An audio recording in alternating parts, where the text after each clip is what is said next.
All right, everybody. This lecture is going to focus on research methods in sociology. And I wish I could tell you otherwise, but there's just no easy way to say this. Research methods in sociology is boring. It's about as exciting as watching paint dry. Um, just to let you know, there is no way that I can soup this up. I'm going to try to talk about it with enthusiasm, but if my face starts to fall or if I start to fall asleep, please do not hold that against me. It is important that you know how this goes, but the fact of the matter is there are entire classes on research methods, and it's the entire classes on research methods are boring. I've taken them. I've taken a lot of them in my educational career, and I'm not going to sit here and tell you that they're not boring. But let's go ahead and let's get started, and let's just get this out of the way. What do you say? The fact of the matter is, when we talk about research methods, we are focusing on reality. We are asking ourselves how we know what's real, because reality for one person may not be the same as reality for another person. I mean, granted, there is reality out there that is constructed, but the fact of the matter is the way that we perceive reality is very different from other people. So we ask ourselves, what is real and how do we know what's real? The fact of the matter is there are two ways that you know something is real. You either A, have experienced it yourself firsthand, or B, you have been told that this is reality and you choose to accept it. Let me illustrate this with an analogy or some examples. When I was 5 years old, my favorite color was red. I loved red. Now, for those of you that are asking, well, what does this have to do with anything? Well, I guess this is just my attempt at trying to make it a little bit more interesting and give you a little bit of insight into Ed as a human being. I was 5 years old, and we had those stoves, you know what I mean? The stoves with the circles, the circle sections on it that turn red. They turn from black to red when you turn them on high. The fact of the matter is, I touched one of those when I was 5 years old, and I burnt my hand. So I understand that something that's hot is going to burn me. Nobody had to tell me that. I experienced that, forgive the pun, firsthand. Now, the fact of the matter is this also, there are a lot of things that we all experience firsthand, and that becomes part of our reality. But then there are things that we don't experience ourselves, and we just rely on other people, or other persons, people, I guess, to tell us what's real and what's not. For example, I do not recall being alive when JFK was shot. I am told by historians that Lee Harvey Oswald was the person who assassinated JFK. I am told, I was not alive at the time, I am told that we have had human beings walk on the moon. I am told that this planet is anywhere from, I've heard figures anywhere from 6,000 to 4.5 billion years old. Now, I realize that I'm old, but I can really only qualify, I'm really only certain about the last 45 years. And that's only because I'm 45 years old. And actually, if you stop and think about it, I don't remember the first few years that I was on planet Earth. So about 40 years that I can vouch for. Anything else, I am, whether it be Lee Harvey Oswald, whether it be walking on the moon, whether it be the age of the planet itself, I am accepting what I am told, or not. I mean, there are some people that are conspiracy theorists, And I appreciate critical thought, but the one that gets me, the one I have to draw the line at, is the flat Earth. I'm sorry, this planet is not flat. You know how I know? Because if this planet were flat, my cats would have knocked everything off of it by now. Just saying. But anyways, that's how we determine reality. You either experience it yourself or you've been told and you choose to accept it. Now, when we talk about the research methods that are out there, there are two different types of methods: quantitative and qualitative. And I'm going to just break this down as very simple as I can. When I'm talking about quantitative, I'm talking about something that can be reduced to numbers. Okay. So when I say numbers, I mean literal numbers. So if I were to ask the class your age in years, and you were to give me your age, and I would be able to do things mathematically with the class's age. And one thing that I would do is come up with an average. Quantitative data is good for that. Average, a mean, median, mode, whatever.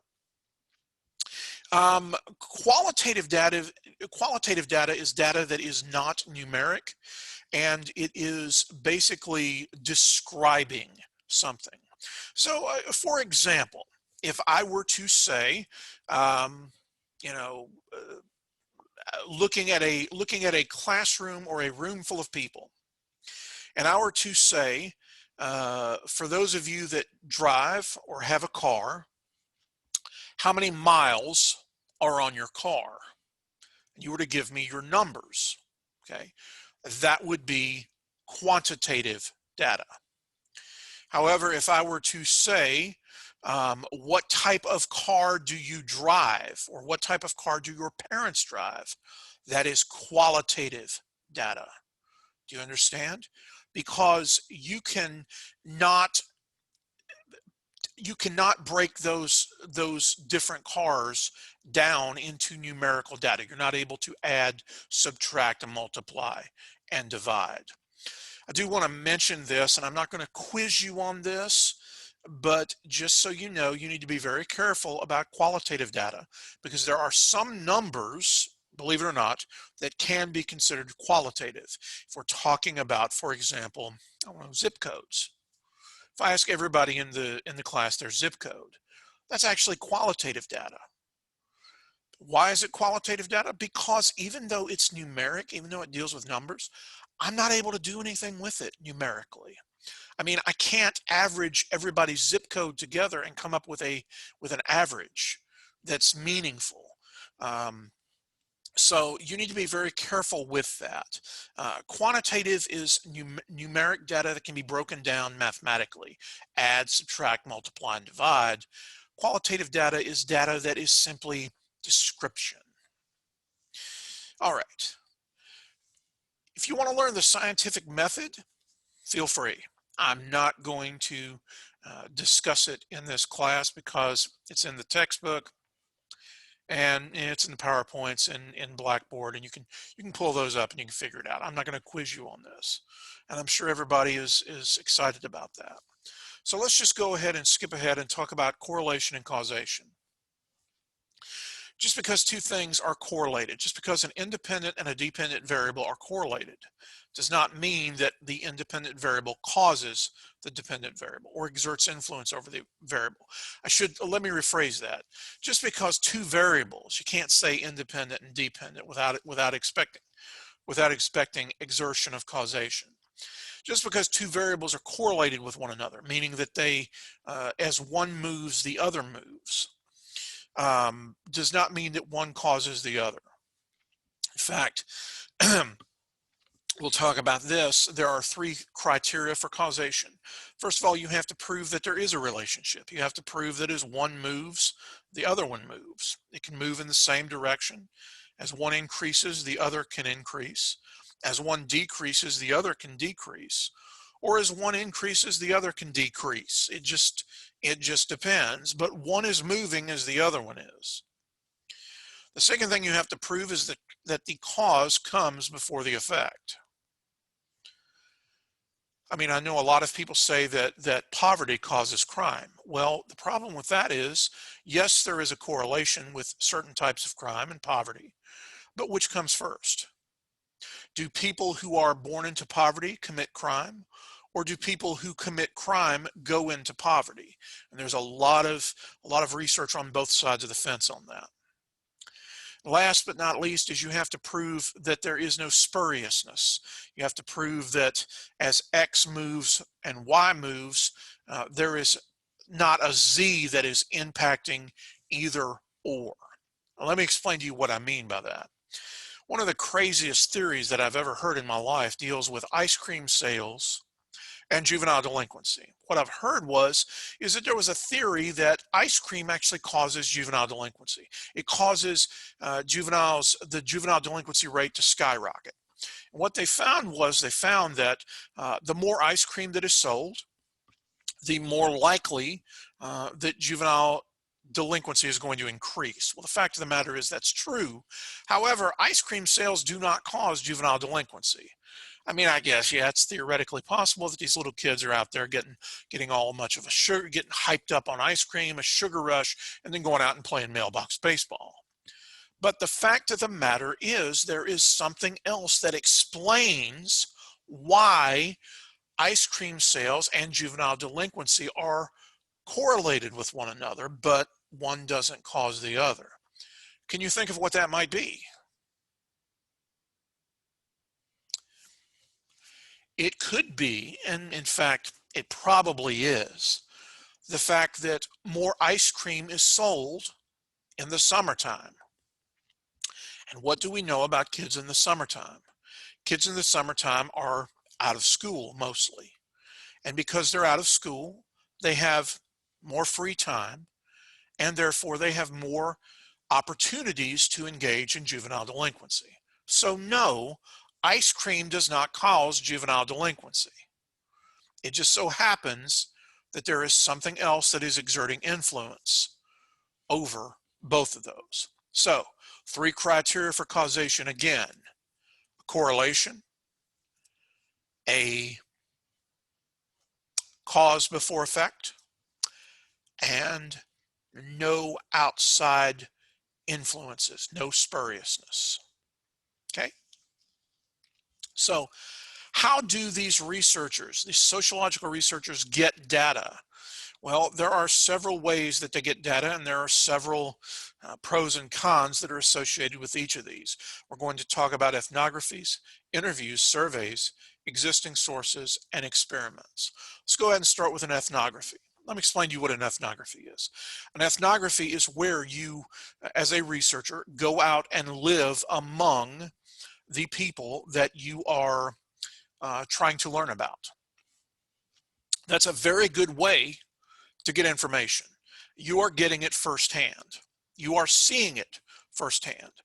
In the video that I've provided in the class through Blackboard, Jim Keedy decides that he is going to go to Indonesia, and he is going to see what it is like to live on a Nike factory worker's wages for a month. That's an ethnography. He's going and seeing it for himself. Okay. Now, an ethnography has a lot of wonderful things. I mean, you are getting very good information. You're seeing it for yourself. Remember when we talked about reality? You're not having to rely on someone else to tell you what's going on. You're seeing it for yourself. The downside to that is there are a lot of risks when it comes to being an outsider in a population or a sample that you are intending to study. Okay, you may have health risk. You may have the people may not trust you. I mean, if you're an outsider and you're standing out, are you expecting them to just say, oh, well, welcome to our lives, come on in and let us show you what it's all about? No, a lot of people are very unwilling to trust outsiders. So you have to take that into account as well. So again, pros and cons with the ethnography. Interviews. Interviews are a very good way to get information. If you want to know something, just ask. That's what I believe. You want to get primarily, as you do with all research experiments, you need to distinguish between the sample and the population, and you need to make sure that the sample you select is representative of the population. For example, if I stood outside of the public library in Charlotte, okay, and I wanted to know about poverty, and I asked the people that came in the library these questions about poverty, could that be a representative sample of the population of the United States? Well, the answer is no. The reason is because it is not, as I mentioned, representative. You're just relying on people that are coming into the library. And the fact of the matter is, and I'm not saying this, you know, as true in all cases, but you're going to be excluding a lot of people. Primarily, you're going to be excluding homeless people who may or may not have a library card, who may or may not use the library. You need to make sure that your sample is representative of the population. And then you need to focus on whether you're going to ask open or close-ended questions. An open-ended question is where I were to ask you, for example, what is your favorite type of food? Because, you know, obviously food is a big deal with me, right? What is your favorite type of food? And I were to say, just tell me off the top of your head. And that is an open-ended question because I'm not fencing you in. I'm not giving you a list of choices to select from. A close-ended question is where I were to say, of these choices that I'm providing you, what is your favorite type of food? Is it pizza, spaghetti, hamburgers, cheeseburgers, palak paneer? I got to stop this. I'm getting hungry, okay? But you get what I'm saying, the difference between an open-ended and a close-ended question. Interviews are very good because the people that are coming in may wish to help you, but you also have to keep in mind that with an interview, as well as a survey, which we're going to see on the next slide, people may not be willing to be honest. Okay. Surveys such as the Census Bureau. The census is a survey that is sent out every 10 years. It is a written interview in which the respondents are going to write their responses down. Now, the fact of the matter is there are some people who are going to, and this is a detriment to a survey, some people who are going to not be honest. I don't want to say lie because that implies malicious intent. But there are going to be some people who are not honest. They're either purposely doing it or they may not remember. I mean, the fact of the matter is some people have trouble remembering, particularly if you're talking about things that happened a long time ago. Now, the benefit of a survey is they are extremely cheap and they're extremely easy to administer. Okay, so be aware, again, surveys have good things and bad things with them. You just have to take them with the grain of salt. There's also the issue of response rate that also plagues interviews. Surveys that are sent out, not everybody is going to fill them out. So take that into account as well. Existing sources. Existing sources are very good, and they are good for you as the researcher simply because they've been collected already. The work has been done. At least a good part of it has been done. That's awesome, right? The existing sources may have some detriments, may have some drawbacks. The fact of the matter is, existing sources, you don't know if there was an issue with how that was collected. You don't know. You don't know. You don't know about the problems that exist. And the fact of the matter is, maybe what you're trying to find out is not exactly what the data shows. So you may have to tweak that a little bit. So keep that in mind as well. Also keep in mind these existing sources are free, many of them. But again, free, you get what you pay for. I do want to talk about the gold standard of collecting information. That is an experiment. Experiments come as a result of random selection and random assignment. Um, Random means that the subject has an equal opportunity of being selected. Okay, randomly assigned control or experimental groups. Experiments work like this. The researcher collects his participants and randomly assigns them into the control group or the experimental group. He administers a um, an independent variable, okay, to the experimental group, but not the control group. And then he measures them. He measures them before. He exposes the experimental group to the independent variable. He exposes the control group to a placebo, and he measures them again. And if there is any change in the experimental group, it is thought to be because of that independent variable, and therefore you can say that the independent variable exerts influence over the dependent variable. Why is he able to say this, or she able to say this?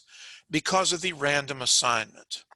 When you randomly assign people to the control or the experimental group, you are taking away bias, potential bias, from a researcher. You are taking away potential bias on things that may influence the outcome of the experiment. Things such as race, age, sex, religion, socioeconomic status, the whole 9 yards. You are putting you are saying that the flip of the coin, if you will, because that's one way to do it. You're saying that the flip of the coin is going to determine who is in which group. So keep in mind that is the gold standard. I also want to talk about research issues, very important, because historically researchers, not just in the social sciences, that we will discuss when we talk about conformity, excuse me, but also medical researchers have had a great deal of trouble dealing with human subjects. You may have heard of the Tuskegee experiment. If you haven't, look it up. You may have heard of the monster study. If you haven't, look it up. You may have heard of Laud Humphrey's tea room study. If you haven't, look it up. These are issues. There are also issues dealing with and historically prisoners who have been used as guinea pigs for research. But so as a result of these things, as a result of the fact that we have not always treated human subjects humanely, we have to follow a professional code of ethics now. And a lot of these ethics are going to be found if you are attempting to do research with human subjects through an IRB, an institutional review board. Basically, they're going to look at your research, and they're going to determine whether or not you are violating any of the professional code of ethics. Because the fact of the matter is, the code of ethics that are out there, I think they're very important. Primarily, the most important one to me is do no harm. Do no harm. It's sad we have to tell people, researchers, not to harm the participants. It's sad to tell them that. Do no harm.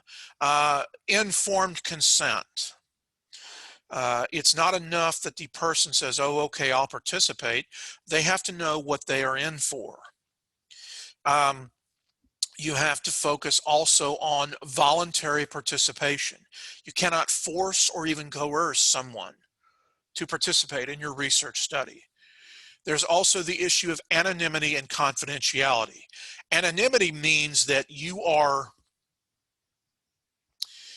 that the researcher does not have any information collected that could tie back to the respondent, to the person in the experiment or filling out the survey or the interview or whatever. They don't collect any personal information. Confidential, on the other hand, means that the researcher does collect some information of that nature. However, he or she agrees to keep that information under wraps. Now, I do want to mention this. As a researcher, if you are conducting research, you can ensure confidentiality on many things. However, you are also a mandated reporter. And if you come across an issue of child abuse or neglect, you are bound by law to report that. Anonymity and confidentiality go out the window when it comes to children. So just wanted to throw that out there. Last but not least is the value-free sociology that Max Weber discussed. I just want to mention this. The fact of the matter is we all have biases. We all have ways that we want the research to turn out. You know, we do, particularly if the research is funded. And I want to mention that because a lot of these research projects that these researchers are doing are funded by somebody. So if you could imagine a researcher conducting a study on the harm that is associated with tobacco that is funded by R.J. Reynolds, okay, they may have some interest in how that research, what the findings show. Nevertheless, as a professional researcher, they are expected to remain objective and refrain from throwing their way of life and the way they want things to turn out for those experiments. So, well, guys, that's all I have, and I appreciate it, and I hope I've been a little bit upbeat and cheerful, and I hope my face hasn't fallen too much because, like I said, this is absolutely boring stuff, and unless you take a research class specifically, or unless you go into graduate school, the odds of you dealing with any research in your academic career is slim and none. So, all right, I'll see you online.